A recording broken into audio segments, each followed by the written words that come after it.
Hey everybody, welcome back to Absolutely Marvel and DC. I'm Dylan, that's Dan. Today we're going to be talking about Legends of Tomorrow episode 2?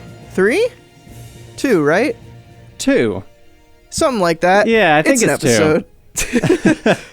So in this one, it's definitely 2, because this is the first one that we've seen like a new alien from the premise that Sarah Lance and Gary, who has been revealed to be an alien, are off in space doing things. And the Legends have to take care of all the aliens that escaped off of the ship that Sarah was captured in by Gary.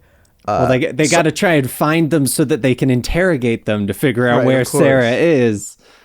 Because, when I think, where should we do? We should interrogate some aliens. That's what I usually think. Of course. She's on the right train of thought, Ava. But yes.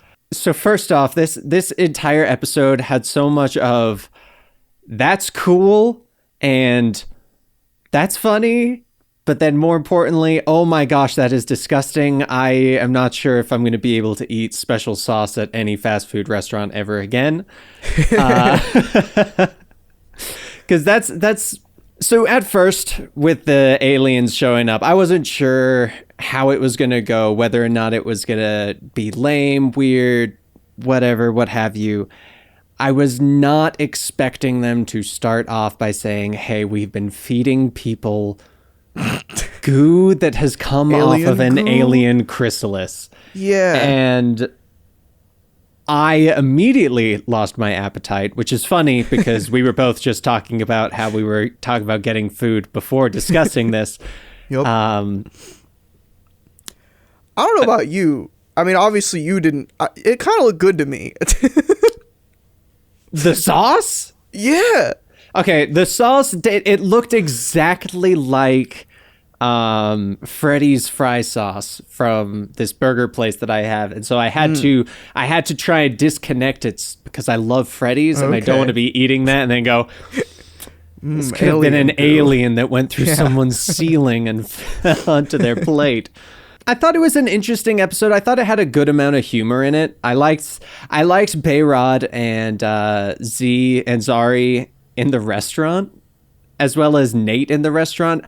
The entire team of Bayrod and Nate, for the record, that is the Cisco and Chester of this show. For sure. 100%. We saw the episode a couple days ago, so I'm still like processing it through in my head, but those two are the key things that I always think about with this show, just because they're too funny, dude. I was not expecting to enjoy Bayrod as much as I am because of the whole like, oh, things change. Zari's now Bayrod, but Zari's not actually Zari. That whole thing, I wasn't sure how I was going to feel with Bayrod being like permanently in the picture. No, I'm so glad they kept him around. He's starting to become one of my favorite characters. He's a good replacement for Ray. Because didn't they just get rid of Ray last season? Yeah, it was Ray and Nora, which was interesting because in the previous episode, or no, the finale, or was it last episode? I don't remember. A couple episodes ago, like Nora showed back up as what's her nuts? I think it was the finale. The fairy godmother? No. It wasn't Nora. It was the actor who played like the Marie Antoinette. She came back, which was interesting to me because like the actors left the show, but like she just showed up one more time because I guess they wanted to reuse Marie Antoinette. But yeah, they left towards the end. That must have been the finale. I think that was the finale of last. The reason it's like clumped to me is because I watched the premiere of this season and the finale of last season at the same time. So it's all kind of the same in my head. Making sure it's not confusing at all watching two. Yeah, of course. A finale and a premiere. Because I thought one of them wasn't going to be a finale. But overall, with this episode, I really liked this episode. The show, like, honestly, when I'm watching Legends of Tomorrow, I know I'm having a good time, but it never, like, really hits me how much I enjoy the show until I watch Flash and Supergirl later in the week. And I'm like, You're not wrong. You're not wrong. I just want to watch Legends right now. Yeah, I want to see what the next kaiju from Godzilla they bring in. Right? The second they showed that alien, I was like, is that Mothra? and then they like play a Godzilla sound or something, scream. And then even Bayrod says, "Wait, it's Mothra." Mothra. Yeah. Oh God, it was a good time. What do you think about? So it looks like Spooner, who maybe Jessica Cruz, probably not. She seems like she's sticking around. What do you think about her? Yeah, I kind of like her. I think she's got a very Mick Rory vibe to her. Like kind of that, like, I don't care. I'm going to do it my way. Like, you guys do your legal stuff like that. I'm just going to go shake down this person real quick to get the information that I want, because I give like 0 Fs and stuff like that. And I kind of like it.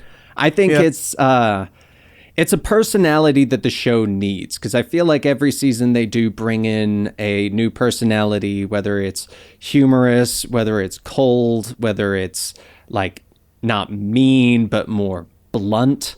And I feel like she is a good character to fill the shoes of the very blunt and just not as humorous, because the show, as we all know, has become a very comedic show. And so it's nice when you do have that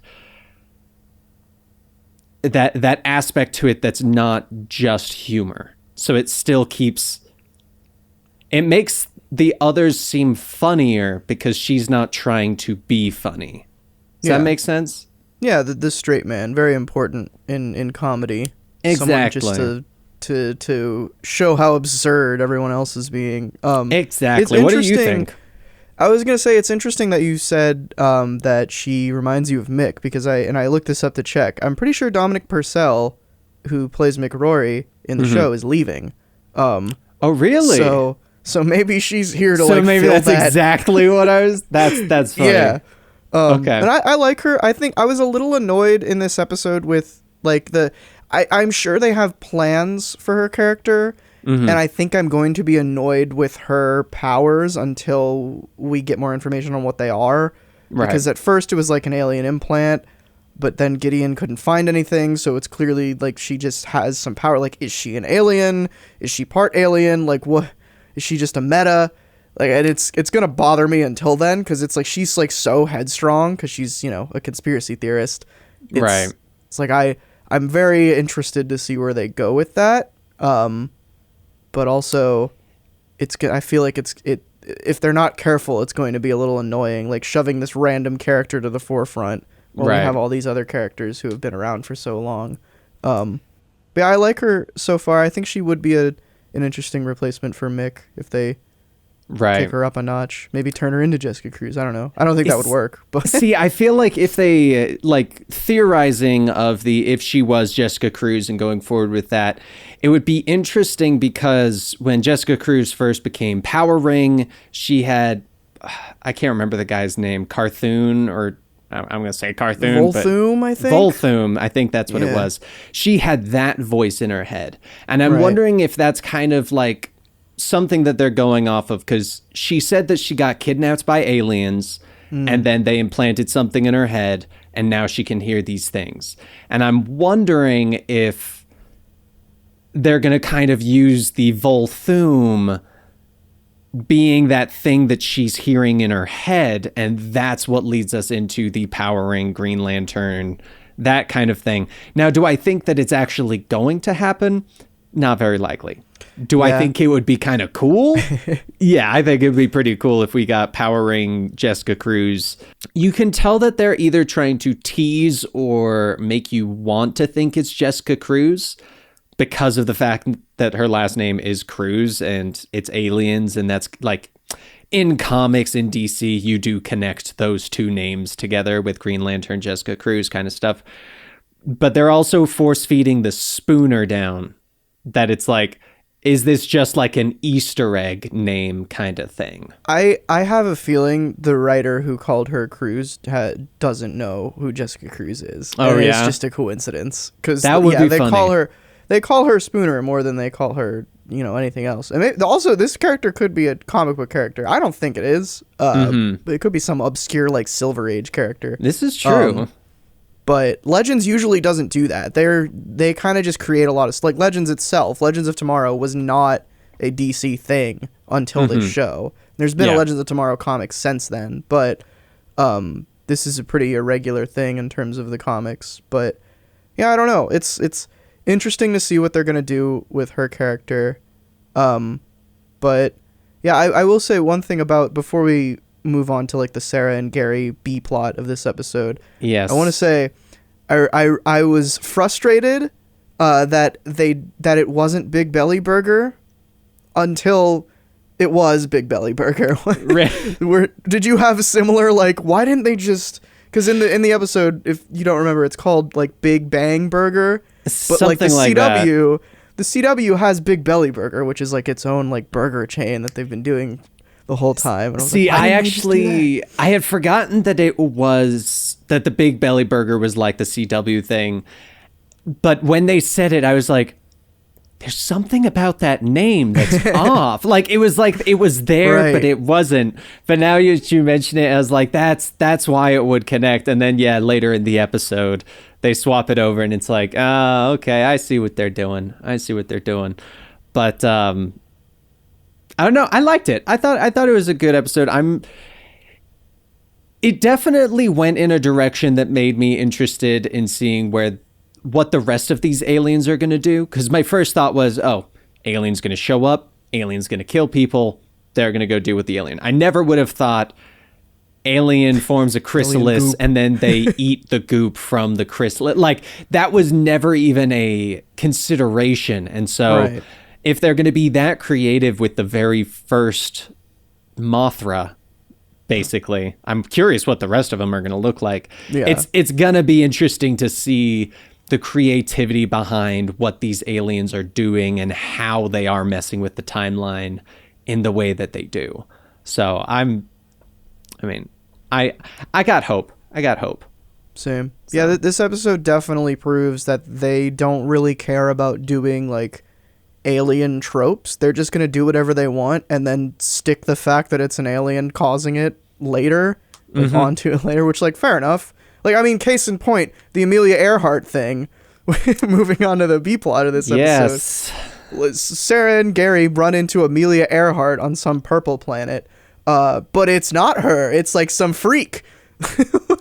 Well, it's either not her and someone impersonating her, or it's her stuff, like, that has been taken over by this thing that now thinks that it's her. Yeah. Because that was some like weird stuff. Or something? Yeah, it's got to be something parasitic based on the way that, like, it stabbed Sarah, and now she's like, oh, God, I'm going to become an alien. My first thought, honestly, because I was reading Marvel Comics as well, was the Brood. Like, that kind of thing of, like, being infected and then, like, this hive mind. Because if I remember right, the episode ended with like a bunch of lights surrounding them, like Sarah and Gary. And so I don't know. I'm wondering if it's going to be some sort of like infection style alien, and that we're going to run into it, or it's going to be like a impersonation style thing where like the real Amelia Earhart's somewhere else. Because with the way that they did it, it made it feel like they're potentially moving towards an alien version of Sarah goes back to the Legends, and the Legends have to figure out whether or not it really is Sarah or not, and what do they do, and like that kind of thing. Because I could very much see that happening, of like Ava being like, wait, Sarah, why did you say this? And then her doing like the weird freak out thing that Amelia did of like, no, I don't get visitors. Eat food. I think hopefully Spooner being there will make that not happen. I'm sure like there will be some tension. Hoping. Like if alien Sarah does show up, like Spooner's not on the ship for like a little bit or something. Or she mysteriously disappears after talking to Sarah. Yeah, something weird happens. But yeah, overall, I enjoyed this episode. The set and costume design, as always, is phenomenal with this show.